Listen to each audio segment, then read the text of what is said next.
How to use Twitter on mobile. Hi everybody, welcome back to our channel. In this video, I'll be showing you the procedure on how to use Twitter on mobile.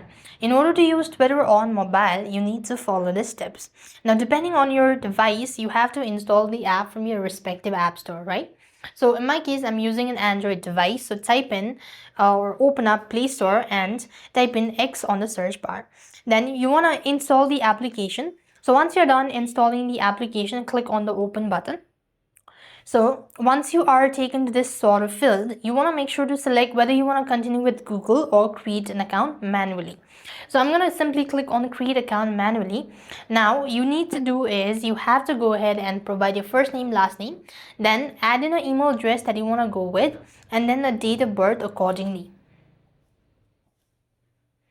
And click on the OK button. Once done, click on the next button. After that, it's going to take you to the other field where you have to go ahead and enter in the code that has been sent to the registered email address.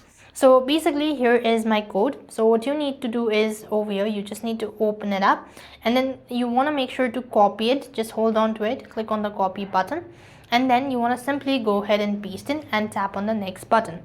After that, you'll need a password, so you have to create one. And once you're done creating your password, click on the sign up button and then you could go ahead and set up your profile. And once you've actually done it, or once you're done creating your Twitter account, so now once you're logged into your account, this is how the interface is going to look. You could start following people, you could start adding tweets or maybe post as well. So this is the way you could do it. So I hope the video was helpful. Make sure to like, share and subscribe. Thank you for watching. See you in the next video.